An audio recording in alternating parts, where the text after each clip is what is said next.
Hello, everybody. Welcome to today's very special show. I am joined by, as you probably know, John Harper. Hi, John. Hello.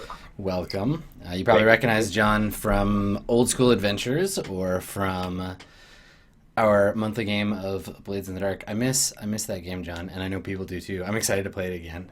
Yeah, me too. It looks like it's going to happen.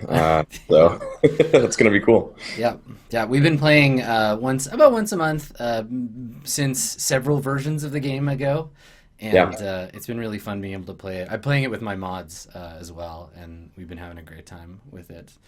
Um, and so yeah, John and I back when John first started building the game, I've been playing it since version I don't know 0.2 or whatever. We had talked about different stuff that we could do. I could do to support the Kickstarter and stuff we could do to work together because we've done like a little bit of like kind of peripheral design stuff together, but never really been like let's like do a game thing. So yeah, so John asked me if I wanted to contribute for the Kickstarter. I'm going to be doing a setting and supplement hack for Blades a little bit later in the year called Womb of Night, which we'll talk a little bit more about later. But yeah, John and I decided we wanted to sit down and just talk about, because I'm not going to be the only one who wants to make this stuff. There's lots of people kind of chomping at the bit to make cool things for Blades. So we wanted to sit down and talk about what that might look like. So let's talk about Blades in the Dark, John. Do you want to tell me, just to, like tell everybody a little bit? I know this game at this point pretty back to front, though you keep changing it. So I don't. I mean, you know. But for folks who are just tuning in, let's talk about Blades a little bit. Yeah. So it is a fairly traditional tabletop role-playing game. Has a game master and player roles like usual.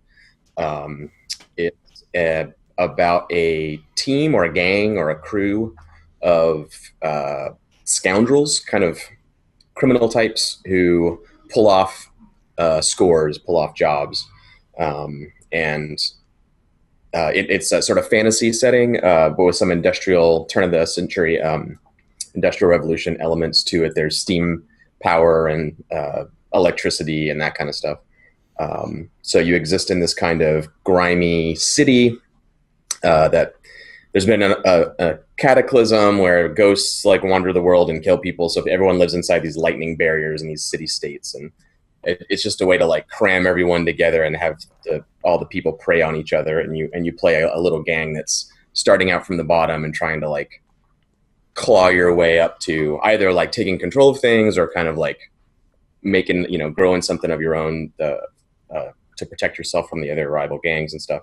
So yeah, at its heart, it's a game about criminals, sort of bad people. We play to find out if they're really bad, if they're redeemable, if they're why they do what they do. What is it worth all the pain and suffering to try to fight the status quo, or are you going to get stomped out by the bigger fish? And Yeah, the game so far, in my experience, both as GM and player of it, the game has this sort of like desperate, skin of your fingers, kind of like gripping onto things by your nails feeling to it. It's challenging, but not in the same way like Torchbearer or Burning Wheel are. Like in those games, it's like, well, just fail until you stop failing. I feel like there's a degree of the sort of DNA of, yeah, you can have what you want, but how much are you willing to give for that? Like how far back can you go in terms of like your own suffering, or like how much of a compromise are you willing to make in what you're doing? And so you end up in these places playing the game that maybe aren't what you expected for your character. You're like, I'm going to be king of the thieves forever. I'm going to have golden pistols and a hat made out of diamonds. And you end up with like, not that exactly. But yeah, it's got a very kind of like you said, like sort of gritty feel to it in the game that I've played so far, at least.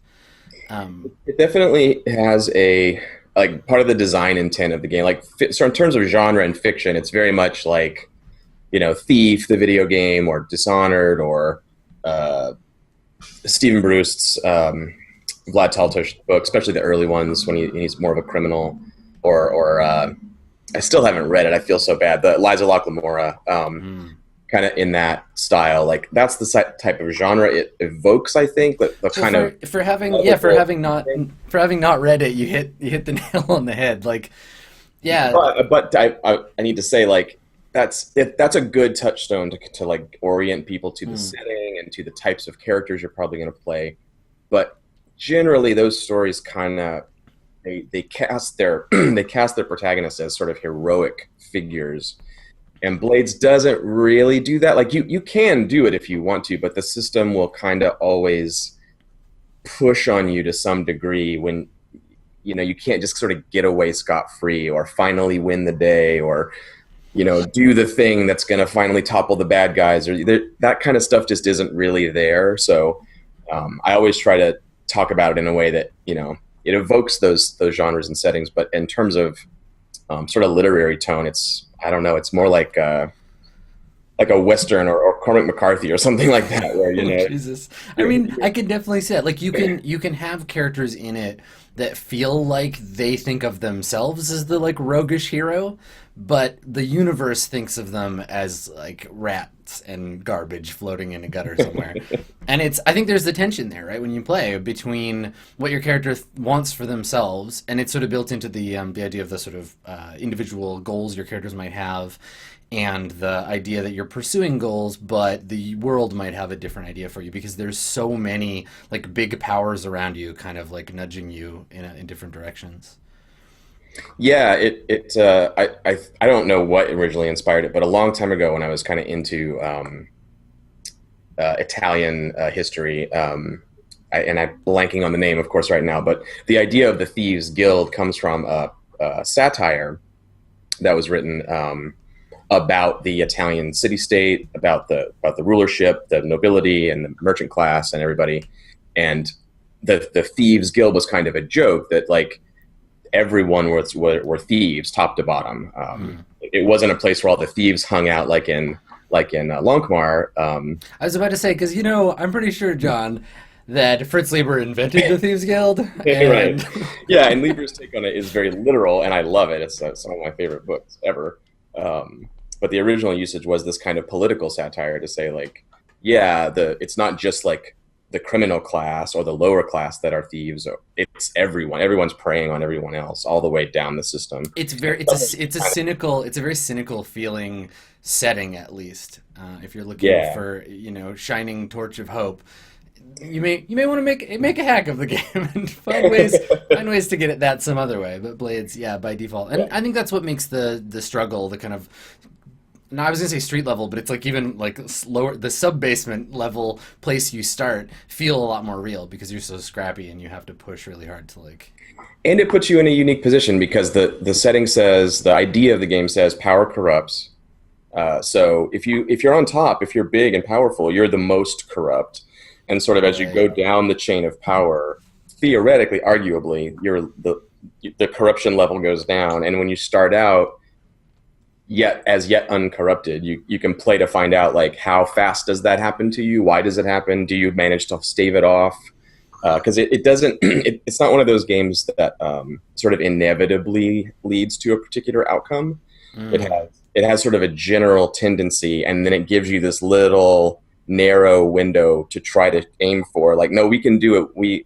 We'll be the ones That's right. who do it. And even though everything's sort of stacked against you, it isn't completely closed off. You can hit that narrow target if you do it well, which is Sure. really hard to do. Yeah, and some stuff that I mean, the things that drew me to Blade sort of initially is that I think there are elements of the game that are like mechanics to me in a role playing game are super important in imparting what the game is about. And you can say the game is about a gang of thieves, but if you're giving the players options to be things that are not that, it can feel like very weird. And what I think that sort of drew me to it was the idea of the gang as a character, or the whatever your cult or your group as a character, and it's mechanized in this game in a really interesting way in that it has its own character sheet. And I don't know a lot of games that, I mean, I can only think of one off the top of my head. I've only ever seen that in Warhammer Fantasy, the big expensive Fantasy Flight one. Mm. They do a little bit of that, but I've never really seen it anywhere else.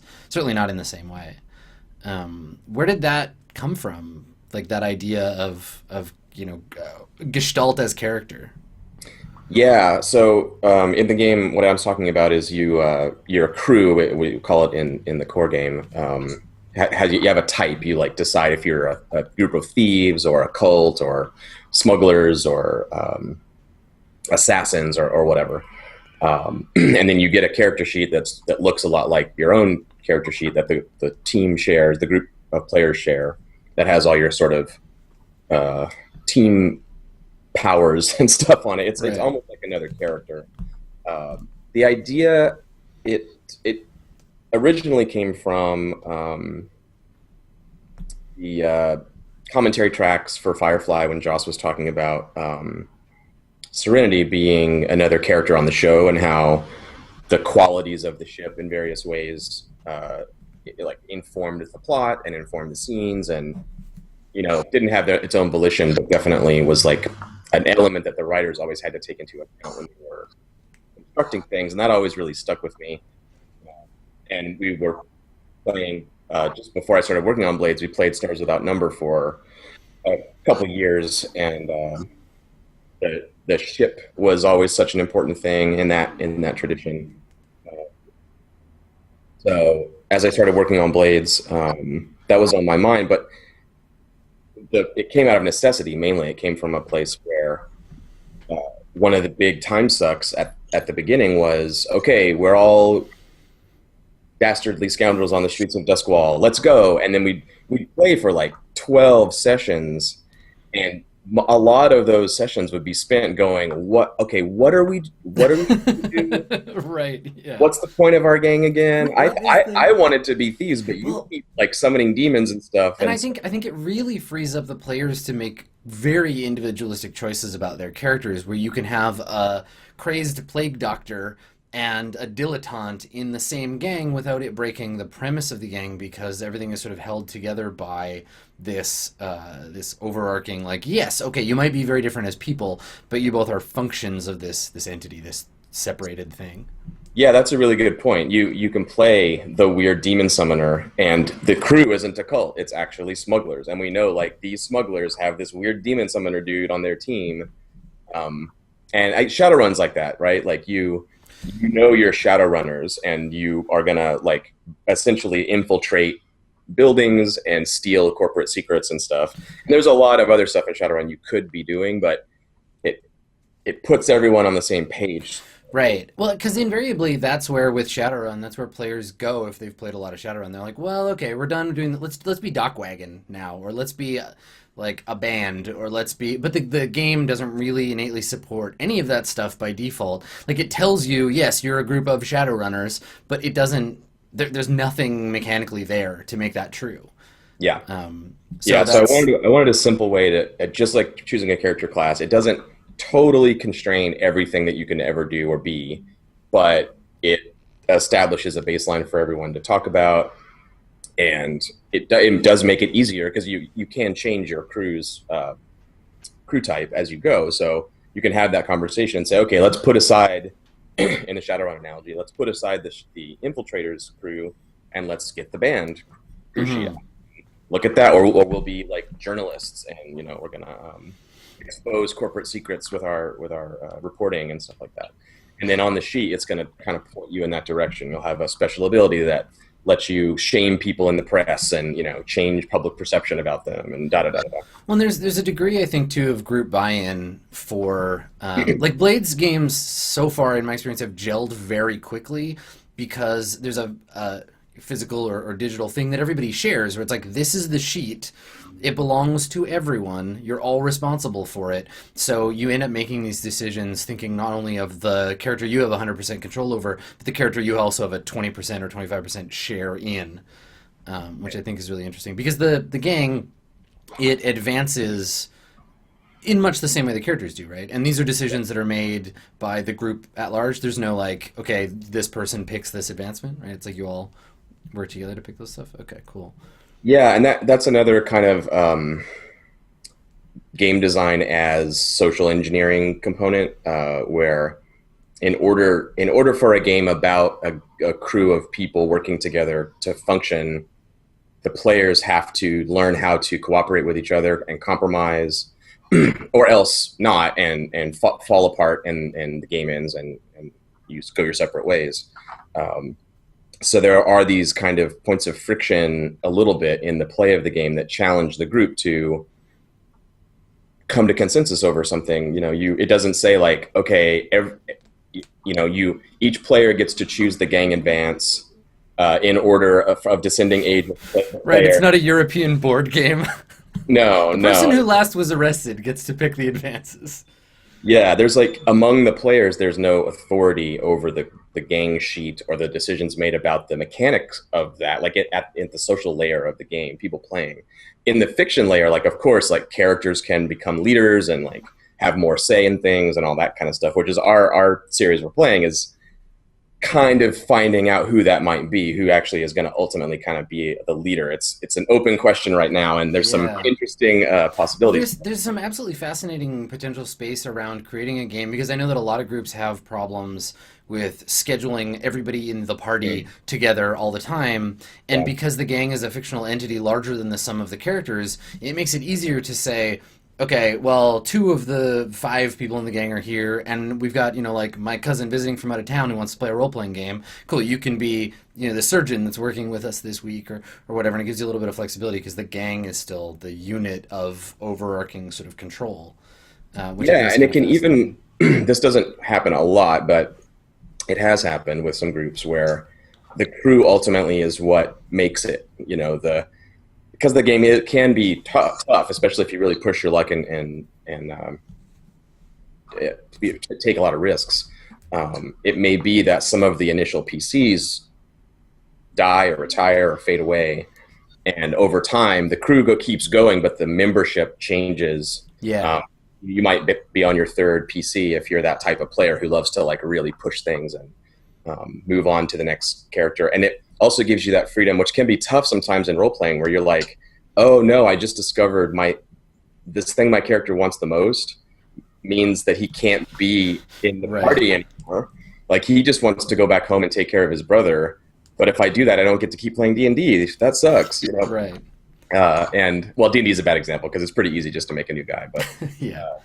in a game that's all about like the dramas of the characters' lives, we're always tempted to follow the PCs around, which is good for those type of games. But in Blades, it's totally fine to just say, yeah, no, my guy doesn't have a taste for this anymore. He's going to retire. I'm going to make a new character, and Well, the crew. I can very easily see because of the ability to move the gang around the characters, move the characters around the gang. You could do the whole arc of the Wire by just keeping a pivot character to move between like seasons essentially, right? Where you do the street level Yeah, thing for a while, one of the characters gets a little big for their britches, and then you switch to a higher level of organized crime. Maybe you drop back down, and you move through the different like stratum of Duskwall hmm based on that sheet structure. Well, that's really cool. That's the first thing when I looked at Blades. I was like, this is very cool. I want to like explore more of this or see more of how that might work in games because it's again like I said, it's not something I've seen a lot before, and it's a thing that I think, like you mentioned, affects the sort of social structure of the game in a way that we don't see a lot of games doing. yeah. Um, I think it'll be interesting to see once it's out. Second, third year of publication when it starts to kind of penetrate the marketplace a little more, like to see how if other people kind of pick up on that idea. And like you said, Warhammer, what was that, third edition yeah, it Warhammer? was the big Fantasy Flight experiment before they Oh yeah, with the realized custom dice and yeah, it had weird dice and strange cards, and it was like a board game but with an RPG kind of thing. yeah, It was an awesome experiment, and only Fantasy Flight could have pulled it off. But I think it was for them very much an experiment. It's cool to see that similar things, the mechanics of it applied in a way that I feel is a lot more like organic and sort of designed for play, not for like sort of fiddly purposes. Um, yeah, less board gaming. yeah, yeah, Yeah, definitely. Well, and I think it's a cool way to give the players and the GM just another avenue for exploring the game space as characters without having to leave the core premise of the game. yeah, So, I mean, speaking of core premise, like the resolution system of the game, the way that the game gets stuff done in the narrative, um, seems fairly straightforward, fairly simple, right? Like it's but I think that it's elegant in that it goes to that idea of gambling, right? It feels like a gamble every time you roll. And I think that Blades is again, talking about sort of the first time I've seen things in games. It's the first game, and I think you positioned it this way, kind of intentionally early on. it relies on fictional positioning in a way that I think a lot of role playing games are only starting to come around to. Can you? I mean, I've talked about fictional positioning before. I'd love to hear your definition of the term, Sure. sort of vis-a-vis like Blades or just generally. Yeah, I think Emily Care-Boss probably is the person that I learned the idea from. Maybe the term too. I think she may have coined that. And it's a simple idea. It's kind of the foundational thing about role playing. I think the idea being that in order for an act in a role playing game to make sense and to sort of move from the current game state to the next game state, we have to understand the fictional positioning of the entities, which just means everything has to have context and nothing happens in a vacuum. Unlike a board game, let's say, where something can happen purely by mechanical means. When you have 7 blue tokens, you may buy a railroad.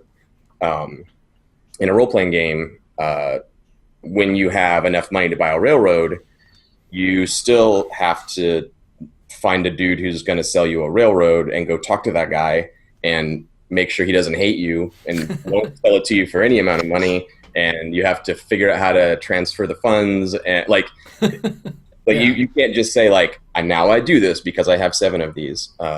And that's kind of what fictional positioning boils down to. And there's a lot of nuance to it. We could have a whole hangout about fictional Yeah. positioning, but really it just says that the mechanics, and I say this in the text for Blades, that and not to be dogmatic, like there are many ways to do this in an RPG. This is one of the ways No, to no, do do it. I love RPG dogma. Get as dogmatic as you like.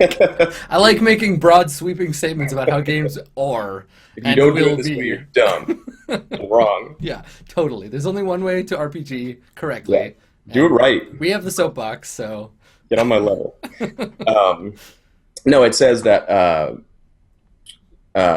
that it's sort of fiction first. Like you have to be in the fictional position to execute the thing, and then once we understand that, then we reach for the mechanic or mechanics or system or procedure or whatever that we're yeah, going to use. And doing it the other way around in some especially in board games it's fine, and in some RPGs it's fine, but in a lot of RPGs things get weird when you invoke a mechanic first and then like try to figure out how that happens fictionally. yeah. You get into those weird conversations where you're like, wait, I don't wait, hang on, why are we who's doing that, what, how what but Where were you standing? What I don't. Yeah. yeah, and that can get into these bitter situations where someone's like, no, I said I was holding it, and Well, they're and that's a thing that I think a lot of people see happening in role playing games, but just assume it's par for the course for an RPG. The like rules lawyering is one thing, but there's definitely like fictional position lawyering that happens when people don't realize or aren't clear about what's happening before it gets all tense and heated. yeah, You yeah, know, where you're absolutely. like, but I would have done that because I do those things, and there's just no. So in Blades, what I think is cool about the whole fictional positioning thing is that you're not looking at separate mechanical. Like if you're familiar with Apocalypse World or its many children, in Apocalypse World, you make the mechanical move. You roll the certain stat, and you look at the certain table based on the fictional positioning, and they're all quite different, right? Attacking a person is different on paper from manipulating them. But what I think is interesting in Blades is that the fictional positioning is about how much of a gamble it is or how much of a risk it is to do anything based on how you've set yourself up. Um, so where does the authority for that decision lie primarily? Like how is it decided whether it's an easy thing to do, a moderately hard thing to do, or like you're out of your mind to try this? How does that exchange occur? Yeah, so there's kind of three core mechanic or one core mechanic with three versions of the game that basically says when you do try to pursue a goal where there's an obstacle in your way, you roll dice to see how it goes. Do you overcome the obstacle? Do you get caught in a fight with that obstacle that you have to keep working on, or does it sort of rebuff you, or you know? But there's three versions of that role. One is your position being dominant, where you have a lot of advantages, or the situation is set up the way you like it, or there's a little profile that you can read that kind of tells you, okay, this is dominant. Also, the normal English word dominant. Yeah, Um, the word helps.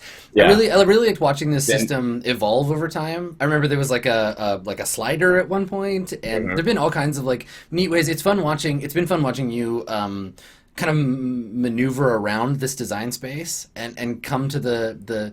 I like that it ended on such a sort of simple like it's very clear in the rules. Mhm. But Yeah, this was definitely a case of, as a quick diversion, of like knowing for sure that I wanted this feature in the game, and then like having to try out a bunch of different executions of that and see if they were like doing the thing that already was in my head, and that version, no, that wasn't good enough, and then yay, it works. Now, how small and compact can it become? mhm. And so yeah, that was a fun process. So yeah, so there's three positions you can be in. You can be dominant in a dominant position. You can have a risky position, which is kind of in the middle, or you can be in a desperate position. And I think everybody knows what that is, like a desperate position. Um, so Adam, you asked like how do you Yeah, how do decide? you come to that decision, and who's responsible for saying like this is a desperate situation? Because I know, Yeah. at least as of recent iterations, desperation is tied to the reward structure of the Yes, game. you get XP when you make desperate rolls. Yeah, That's one of the best learning tools that you have as a down and out scoundrel. yeah. Um, so there's three answers to that question. The first is to talk about actions in the game. So actions are your skills, basically. They're called actions because they're all verbs, and I miss murder, John. I I miss murder know as my skill. there used to be a skill called murder. It's way clearer now. They're all much clearer, but I still in my heart it'll be murder forever. Murder was very hard to change. I loved it. I love being able to say I murder him with my two murder Yeah, dice. I have murder dice. I use them on him. Yeah, but yeah, it created problems. So Yeah. anyway, you there are 12 actions, and you have different ratings in them. And so when you do something, we we look and see, we like look together in our mind's eye. We look at the fictional thing that's happening, and we go, "What? Okay, what are you doing? Are you prowling through the shadows and stabbing this dude in the back? Are you rushing him and starting a fight and skirmishing and dragging him to the ground and wrestling him? Um, are you talking to him? Are you trying to sway him and say, "Hey, I'm supposed to be here. Don't raise the alarm," or whatever? And instead of picking an action from the list, like you do in a lot of games, you say, I'm going to roll." The player says what their character's doing, and then we know what action it is. And Yeah. sometimes there's a choice of a few, and it's fine. You just pick one. But that's the first kind of thing. Like, what action are you rolling is the first determination, and pretty much the player is in charge of that. Like the Sure. rules don't say the GM has authority to say. The player can always insist if they really want to. Um, Right, and you can. It isn't. It seems to me, and I think this is just a product of both reading the game and the clarity there, but also playing games with you enough to know that it feels like not a universally one directional process. So if you're like, this is what my character is doing, and they're like, that sounds like consort, you're not locked into that in the same way you would be like once you get the obstacle and burning wheel, you can roll those dice. right. You can be It's like, oh, well, I really want to consort. Let me change the way I'm narrating to like make it fit that better. exactly right. If you have the opportunity to change what your character's doing in order to fit the action you want to roll, then you can certainly do that. You won't always have that opportunity, but Sure. often you do. So that's kind of the first move in the process, is the player kind of saying, "This is what I'm doing," Yeah. and then the GM uh, sets the position based on the situation at hand, the factors of the NPCs. Are they a pushover? Is this person a fool? Are they really savvy and shrewd? Are Right. they patient? Are they impatient? All those things. All those kind of get like dumped down into one of these three buckets. So you don't have to like go, well, he gets +2 because he's savvy, and he gets -2. You just take your gut feeling. Is the player in a real dominant position right now? Are they in a really desperate position right now? If it's no to those, then it's the other one. It's risky. Sure. And that is often informed by the player's choice of action. So someone says, I want to take out this guard. He's in the way. We need to get past him. He doesn't know I'm here. I'm hidden in the shadows. I prowl up. I stab him in the back. Great. Sounds dominant. Like, he doesn't know what's going on. You probably got the drop on him. Great. Someone says, yeah, I want to step out of the shadows and say, hey, I lost my keys. Can I you help shouldn't me be in find this them? prison. Don't you recognize me? Yeah. Then yeah, you get to roll sway. That's great. That might be your best skill, but that sounds pretty desperate. Like real, Yeah. I don't know. So that's the kind of back and forth, and through that process, the player saying what their character is doing in the fiction and choosing an action, and the GM responding with what they see as the position. That lets us have a fruitful conversation about fictional positioning instead of it being this infinite process of Calvin balling or no, that's not what I said or whatever. Hmm. When you say I walk up and talk to him and I say that's desperate, then you get to say, whoa, why is that desperate? Like Right. I'm dressed as a guard, and I go, Oh yeah, yeah. no, I forgot you were dressed as a guard. Yeah, okay, that makes more sense. And so I think that can be hard for players who are used to the very traditional school of like you said it, it's done, you did it already. Like you didn't say you were putting on your guard robes. You forgot that. Now you're in a desperate situation. there's I guess there's a fourth answer to this, because the other missing part is the flashback idea, Mm. and that feeds into this whole process. The game says there's no mechanical difference between an action taken right now and an action taken sometime in the past. Hmm. So at any point in play, you can say, okay, wait, I want to do this. I want to achieve a goal earlier beforehand Yeah. in the classic heist movie style that will impact what's going on right now. And there's a cost to be paid. So you pay stress essentially, which is a limited resource that PCs have. Hmm.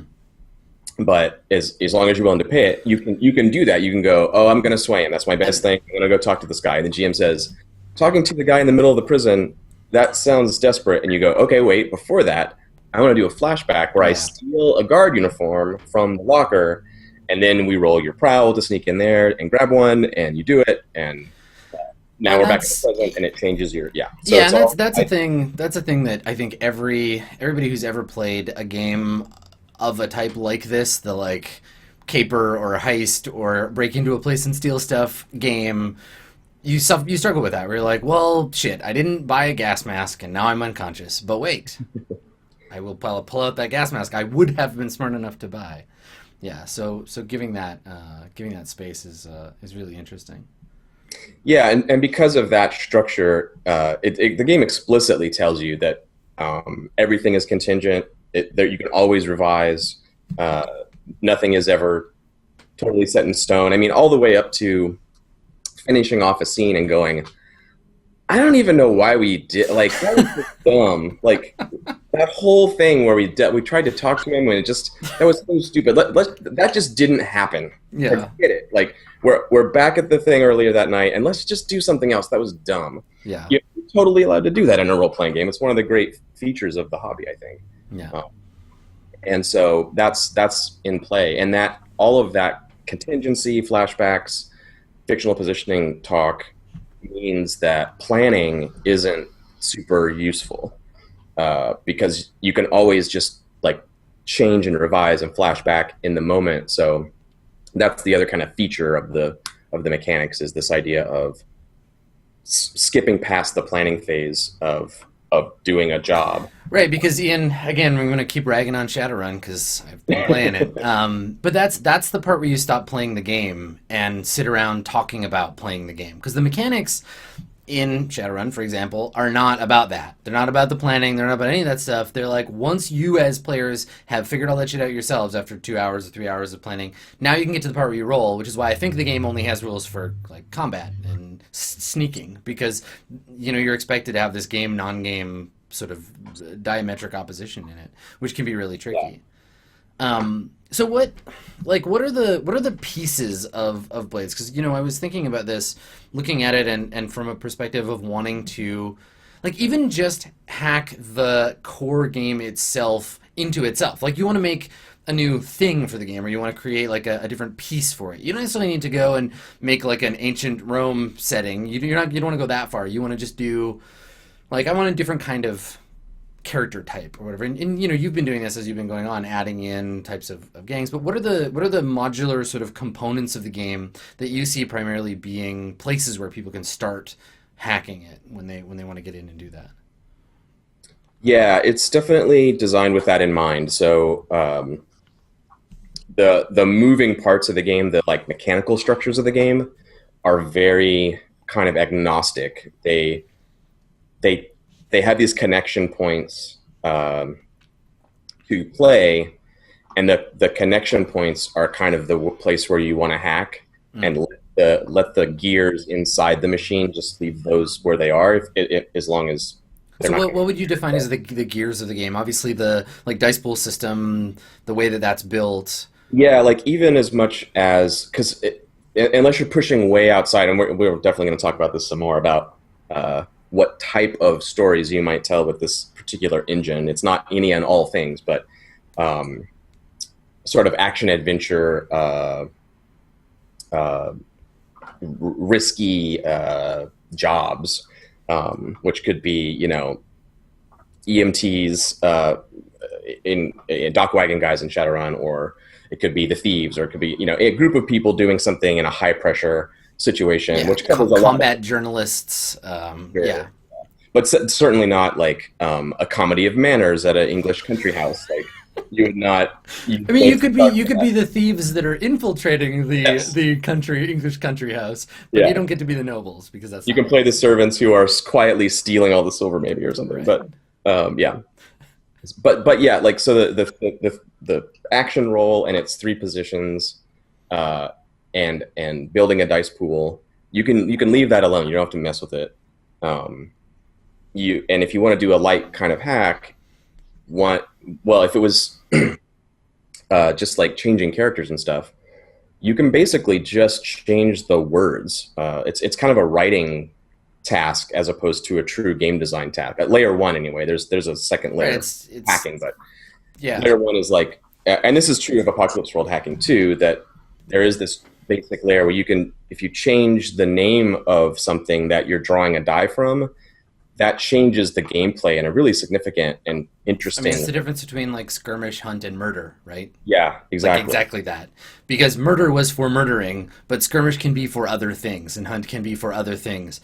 And yeah, and I think that's a really valid point. Is that because of the way that the skill structures, the actions are built, the kinds of actions that characters take are in the same way that in Apocalypse World, the moves bound the mechanical space of the characters, the actions bound the things that the characters do. And so by changing, like you said, just the names of the actions, you're changing how you define whether they add dice to certain pools or not, whether you're actually playing using those things or if you're just doing a thing narratively. Yeah, that makes Yeah, sense, guys. exactly. It lets you as a writing exercise. It's almost like poetry in a way. Like you're trying to find just the right word that says the thing that you want to shine a spotlight on, Mm. and then creating that group of 12 or 8 or 16 or however many actions you want in your hack, and how they go together, like how fine tuned they are, or some broader than others, which is totally fine. And you can sit there and really mess with that without needing to think like, oh man, I'm going to totally unbalance the special ability you get at level 3 because it's going to mess up how this thing works. Like it's literally just come up with 12 awesome words, and just by changing those, you'll instantly create a new kind of experience because the players are going to be putting their points in these things that you've picked, Yeah. and that goes for pretty much every UI facing, you know, player facing thing on the sheet, like what you call uh, the thing they do to de-stress themselves. Hmm. In Blaze in the Dark, it's called your vice, and you might. And again, it's a list of words. There's no mechanic. The mechanics are attached to that, but they're down here out of sight. You can go in and change. Maybe you decide, okay, it's still going to be vices. This is 1960s Las Vegas, and these guys are all cooked up all the time, probably, and they'll still have these horrible vices, but let's change them up. Let's Yeah. actually put like cokehead on there or whatever. Well, and this would be where if you find a particular aspect of the setting or the milieu of play, you don't want guns in the game, right? That's a place where you could start to strip that stuff out and replace it with crossbows or nothing, right? You could make the game more medieval or less medieval. You can start to change surface stuff where you're sort of scraping off the colors you don't like and repainting them with different ones. Yeah, pretty much changing every word on the sheet. The list of items, there aren't a lot of mechanical things, or really any mechanical things associated with items. A knife is a knife, a gun is a gun. Right, it's just how quality they are, and then the fictional positioning you get out of those things. Because fictional positioning with a gun is very different than with a knife, but they can be anything. They could be a ice you don't have to worry about an ice pick and a Remington, right? Designing a new weapon in Shadowrun, even could be really tough. Like you might end up making something that's way too overpowered, or the range is too shitty for what it ought to be, and it's wounding. Tiers are all messed up or something. And it requires a bigger commitment as a game design task. And what I tried to do with Blades is have the first layer of hacking be almost a writing exercise purely, and you can even you can vastly change if you call stress something else. Stress could be luck, it could be the favor of the gods, it could be just by changing what you call it, it shifts the game into a different sort of mode, a different tone, even though the mechanic is the same as ever. And that's why and that's why I wanted to talk about fictional positioning first, I think this goes to the fact of what hacking a game kind of really is you sort of have to understand it first, or you have to ask the right questions about how the game is built and what the game does innately versus what the game does on a sort of a surface level before you can decide how deep you want to dig and whether or not that dig is worth doing, right? It's the surveying, it's the understanding the territory before you start blowing holes in the ground and realizing there's nothing down there for you, right? Exactly, because it is, even though it's very easy, well, it's easy in quotes. Right, yeah. It's pretty easy to do this kind of hack, change the words. Listen, we all just need to listen to Luke, and people that hack games aren't game designers, and it's fine. Don't worry about it. Oh my god. Luke Brain. So, that sounds like an intentional, it sounds like an intentional choice for you, right? The game was built that way. Right, and that as a warning, if you change stress to be the favor of the gods, and you change vices to be which temple you give sacrifices to, and what you sacrifice, and you change the actions to be about Greek spear fighting and oration and singing songs and stuff, that's great, and you're well on your way to making a hack about Greek heroes, but it's still gonna be about a team of people doing crazy jobs, being ground down by stress, whatever you call it, and having to recover, and being behind the eight ball and not having enough time to deal with their problems. And that the game system is still going to do what it does. You can't see. Now I'm just imagining Mr. T in a toga. It's like the ancient Greek A team thing. A-team. Yeah, I'm into it. The Alpha team. Nice, well done. Yeah. Alphanauts. Yeah. So what's the? I mean, that seems to me to be the kind of thing that any group that plays a game long enough, if you're playing a game that's allowing that kind of thing or giving you that space, it'll happen, right? Because a lot of GMs and players end up being game designers without really realizing it by doing that exact sort of writing thing where they're like, I don't want a longsword, I want a Khopesh, and this game doesn't have stats for Khopeshes, so I'm just going to use a longsword but make it slightly faster.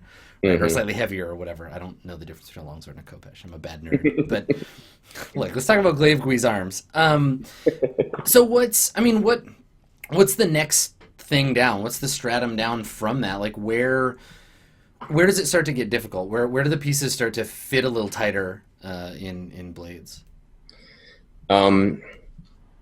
Probably the inside of all those black boxes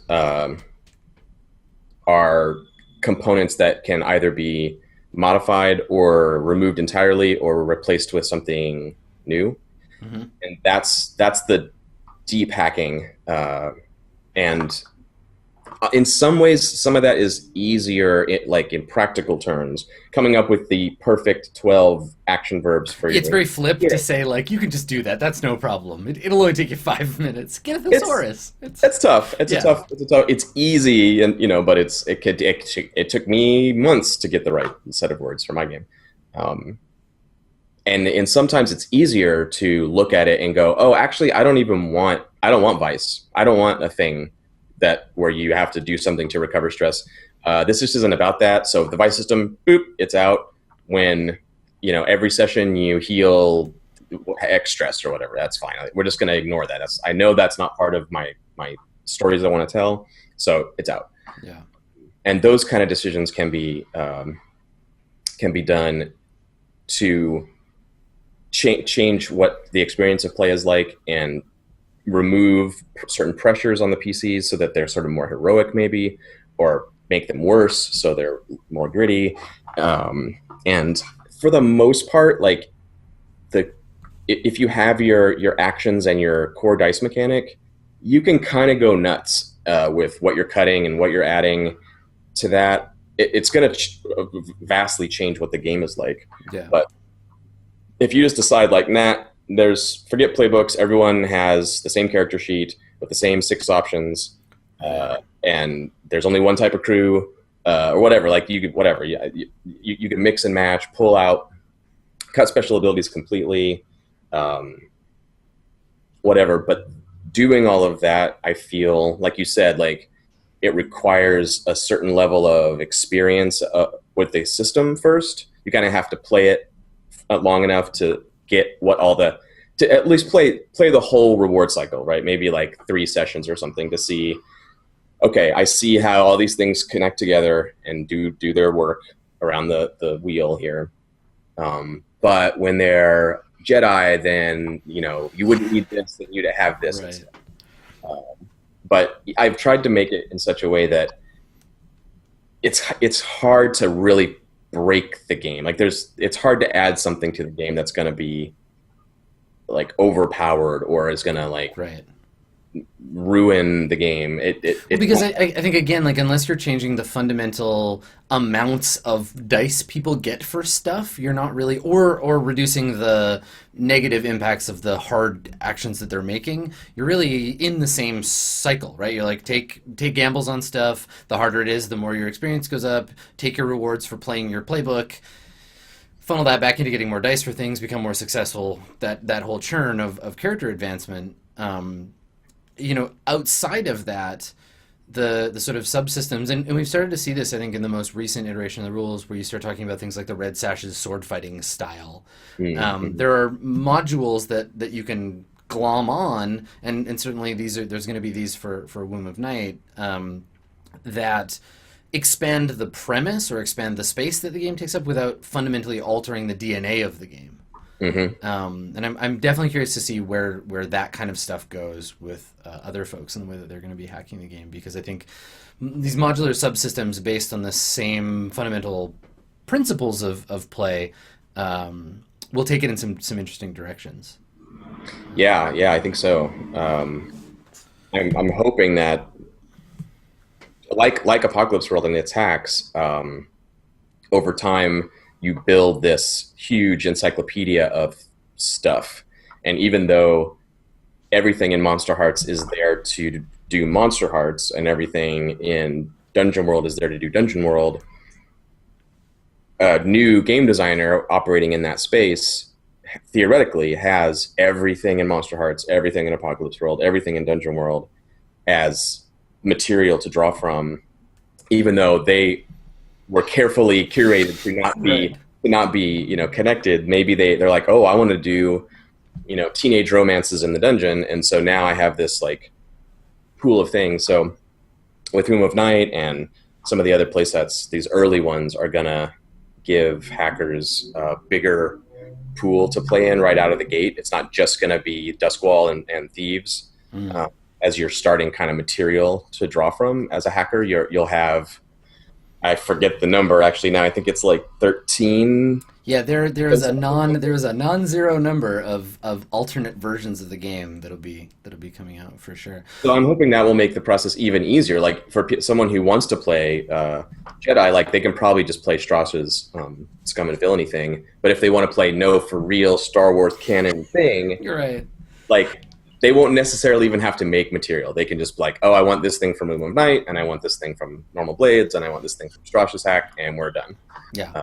So yeah, I'm hoping that will. Well, so I guess to that end then, and I mean, obviously the bounds of potential fiction are limitless, but what kinds of let's talk a little bit more about what Space Blades does fit well into and kind of what it doesn't, right? Like because I think that often when people get attached to a system or they feel like a system is sort of ostensible in a way that they are excited about, they tend to just be like, this is my favorite thing, and I do this with every system, and I'm going to do it with this. I'm going to do it. Everything is run. It's all roll master all the way down. Yeah. Yeah. Yeah. So, I mean, you know, we've talked a little bit about, I think that there's very nearby fictional spaces, like if you want to play, you know, the Corleones, it's not that far of a drift. It's still kind of organized crime, still in the same neighborhood. Yeah. You know what? And again, rather than just like list off a bunch of stuff, but what's the kind of fundamental thing that you think needs to be captured for a Blades hack to feel like it's doing the mechanics justice? Like, what's the sort of core premise or feeling? Like, we talked about it a little bit, but if you can explain, Yeah. I'd say that it's probably.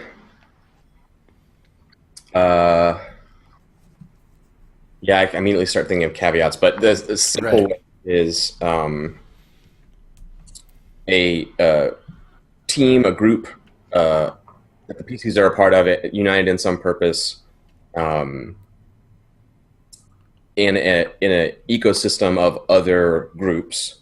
This is something we haven't really talked about. I should have said from the beginning. This is a very sandbox oriented game where you like literally like imagine a sandbox and everyone's in the sandbox at once, and so every time you move you push and pull everybody else, and so that is a big part of the game. The reason you have the crew sheet and the reason you track the crew like advancement is there's a little like map on the sheet even that shows you like you're making these moves, and there's no safe simple space to operate in. Everything you take from someone else. So I guess that's actually a really solid point, that you're not the only you in the whole world, right? And this is what I think is making me interested for. There's essentially like a dungeon crawling like Labyrinth Delvers hack coming out. It's what Blades Against Darkness, something like that. And it's so fundamentally built on that principle. You're not the only band of adventurers in the dungeon or in the world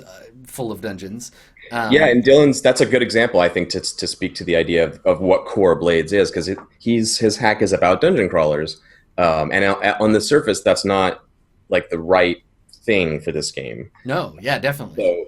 So, in order to make it work well, he's created his setting is about this particular place, like Darkest Dungeon, the video game, does this too, where you're not just going out to various places where there happen to be dungeons. It's the family estate of this particular noble house, and that's where everything is happening, and all the adventurers are showing up on carriages to delve into that place. And Dylan's kind of done that too, where there's like a mining town. It's Deadwood, but with swords and elves and shit. Yeah. And there's a company that owns the mine, that owns the dungeon, basically, and they give out licenses for delvers, and so you're immediately put into this world where and a Shadowrun is like this too, where there's lots of Shadowrun teams, and you're just one of them. It's so in a lot of ways, it feels to me, I don't know if community oriented is the right word, but there's definitely this sense of like you have things in common, whether it's a matter of scale, not a matter of sort of otherness. Like if you're a gang and they're a gang, they might be a tier 5 gang and you might be a tier 0 gang, but you're both gangs. You have that in common. You know, I know there's a member of the Math Squad who's working on a like Battle of the Bands kind of game, and has recently moved or thought about moving from Apocalypse World to Blades, because it's about that idea of not being the only band in the world. You're, you know, up against the fame of other bands and like trying to make that space. Which I think is super cool. Yeah, it's it's a very important feature, I think, and it doesn't exist just to like be as a simulation or for genre purposes. Like it makes it way easier to GM because you have all these pieces in place, like so kind of you can imagine them like locked around the PC crew. And instead of going like, okay, what type of encounter can I design for them next week? You're like, okay, go. And the second they move, you can tell like, oh, they just totally Right. pissed off this group. Okay, now I know what to do. And it's not a key feature of the core mechanics, but it is something that core mechanics are built to support. Is that ecosystem of all these things bumping into each other and rubbing elbows. So I think that's a huge important part is the sandboxy Hmm. component, and also if you're not hacking the real core basic things, it's about characters who their circumstances are very dire or very dangerous um, or problematic in different ways, but they are pretty effective people. Like Right. even though they're level 0 or whatever, they're the whole like band of power is temporal power in the world, and that's a huge. It goes from like Right. nothing to people who rule the world, but the band of effectiveness is really narrow. Yeah. And the most badass assassin from the tier 5 gang is not that much better than you Yeah. as a starting PC. Yeah, it just has a lot more. That Almost that certainly assassin has a lot more stuff behind them to support them. Their gang is bigger, which goes back to the whole thing about the gang as a character being right. strong. It's not So, that he has 50 hit dice to your 1 and he has plus 50 to hit and you have plus 1 to hit. You're on one, you have a good chance of winning that not a great chance, but a decent chance of winning that fight. But what happens when you kill the tier 5 gang's best assassin? Like right. it's really bad for you, and they, if you can kill one of their dudes, they can send 100. And so that's an important factor, is to really collapse that power level down, unless you change a lot of fundamental parts of the game. Yeah. It's made to do that. Like the sandbox is about, oh man, you don't want to mess with them, they're way out of your league. But the PCs are effective, capable people, so the players, their characters feel the weight of their disenfranchisement, but the players feel it less. The players are like, yeah, you know what? Okay, fine. I'm just going to take you out, and they can actually do it. They're not doomed, Right. and constantly getting their asses handed to them. So yeah, I think I always think about like so. Well, Star Wars I think is a good example of this, where um, there's this big power level, kind of, especially like the rebellion is tiny, the empire is huge, so that's a big factor. But all the one-on-one fights are pretty close among the named characters. Like, sure, yeah, Darth Vader just holds his hand up and Han Solo can't hurt him. In a different situation, when they're not surrounded by stormtroopers with Boba Fett there, like that's a way different fight, and we can imagine Han like holding his own and getting away, and Darth Vader doesn't just choke him to death and cut him in half with his lightsaber. Yeah, that's the version of Star Wars I remember. Darth Vader just killing everyone and winning at the end of the first movie. Yeah. Yeah, we can imagine that. Like, we all know Darth Vader is way more dangerous than Han Solo, but if they fight, Well, yeah, I mean, yeah, that's sort of the thing. Like, there's definitely a point in that fiction where Yoda says to Luke, "Don't fight Darth Vader. He's challenge rating 30. He's gonna mess you up." And Luke's like, "Nah, dude, I'm level 4 now. I don't even care." He just heads off to Bespin. And like you said, like the Darth Vader is the top tier assassin in that example, where you can still take on the big guys, but it's just a lot more complex. They have a lot more behind them, and the kinds of ramifications that'll come up thereafter tend to be more significant for you. Where at tier 5, they've got solicitors to keep the Bluecoats off their trail. You do not. You are just a street gang, and when the cops come knocking, you got to pay them or run or fight. Yeah. I guess if you're exactly, crazy. and you don't get away scot free. Like, Luke loses a hand, Han gets frozen in carbonite, Yeah. but they don't get killed. They don't lose. They don't like there's this scrappiness to it where they're always in the game even when things go wrong. Um, and Right. that's another key feature of the system. It's almost impossible to just up and kill a PC. You can't really do that. Yeah. Well, So I mean, that I talk about, and you know, folks watching this that have watched me GM stuff, I talk about all the time about how death in most role playing games is like among the least interesting things you can do to a character, right? That's in a lot of ways it's a relief for the player, or like if they're gambling their lives, often it means like I'm willing to lose this character so I can make another one. So finding ways to complicate their lives while letting them maintain the agency of continuing to exist is a lot more fun in my experience as a GM and as a player than it is to just say, well, you messed up the thing, you're all in jail and you're dead. Like, yeah, sorry, make new characters. Premise yeah, over. yeah, Cool. So, I mean, it sounds to me, and I want to give us a chance to take a little break before we come back and talk about like specific stuff about hacking it. But it sounds to me like the best place to start if you are getting into Blades and the premise sounds cool and you kind of get a handle on the mechanics, you've played the core game a little bit. The best place to start would be seeing if there are places in the core stuff that you can either make new things for, like make your own new playbook, like maybe something fictionally has arisen in your game where you need to have a different kind of character that someone wants to play. It seems to me yeah, like that would be the place to start, right? To be able to build replicate an existing thing in a different way, change the words, build a new thing, but keep that core stuff the same. yeah, And then from there, we can get all weird, like taking Blades into space. yeah, yeah. Cool. All right. Well, yeah, we'll take a short break, and we'll come back, and hopefully I can convince John to do all the hard work for me for my hack. So stick around. We'll be back in just a couple of minutes.